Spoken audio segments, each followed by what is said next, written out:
podemos ver aquí un objeto query al que se ha llamado sales, que tiene 4 partes, la primera de las cuales, la estructura, es la parte más importante y es donde se define la consulta que queremos realizar sobre la base de datos operacional. Observemos que la estructura se compone a su vez de 4 partes que estudiaremos en lo que sigue, la primera de las cuales, correspondiente a este nodo attributes, es la más importante y es efectivamente, como podemos ver, donde se establecen los criterios de corte de la información y los datos que vamos a querer obtener. Así vemos country name, customer name, invoice date, nuestros ejes, y sum de invoice amount, nuestro dato. Estos son los elementos que definen la consulta, o dicho de otro modo, que establecen ese cubo multidimensional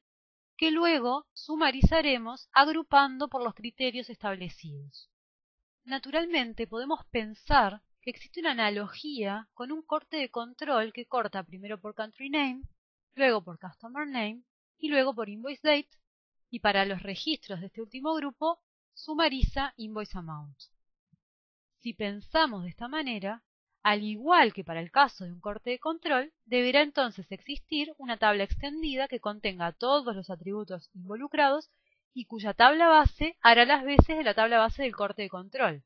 En nuestro caso, entonces, deberá existir una tabla extendida que contenga a estos 3 atributos más el atributo base, es decir,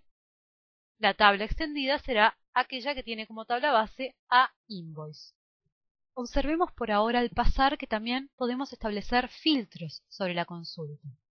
De este tema nos ocuparemos más adelante.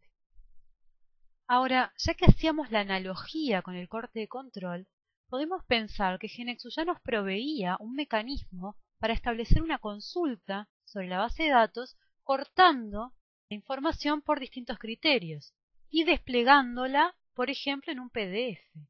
De esta forma era a través del objeto procedure, donde programábamos el source, estableciendo el corte de control del que hablábamos, primero por country name,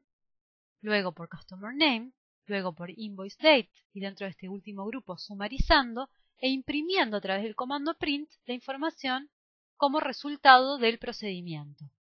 con las condiciones establecidas en la sección conditions, por ejemplo. Entonces cabe la pregunta de por qué el objeto query, si ya teníamos una forma de implementar consultas sobre la base de datos. Y la respuesta es que el usuario final no tiene, en el caso del procedimiento, la libertad de cortar la información pivoteando en distinto orden como veíamos hace un rato con las tablas dinámicas, ni de mostrarla de diferentes formas. En cambio, con un objeto query vamos a poder establecer como salida una salida gráfica y podremos elegir qué tipo de gráfica nos interesa, si una de barras, una de torta 3D, etc. Si nos interesa una tabla plana para ver la información o una tabla dinámica que nos permitía, como habíamos dicho, manipular la información y cortar agrupando en distinto orden los criterios. Resumiendo, el objeto query nos permite sustituir los reportes que hacíamos con procedimientos por consultas dinámicas, con todas las consecuencias que hemos visto que ello trae. Entre ellas, la rapidez que tenemos ahora para satisfacer requerimientos de nuevos reportes, así como la potencia en la manipulación de datos que tendrá el usuario final. Por tanto, el objeto query se inscribe en lo que denominamos Business Intelligence, inteligencia del negocio, es decir, procesos, tecnologías y herramientas que agrupan, brindan acceso y analizan información sobre la operativa de una empresa, cuyo objetivo es apoyar con información confiable y oportuna la medición del negocio para ayudar en el análisis de la gestión y la toma de decisiones. Hecha toda esta introducción,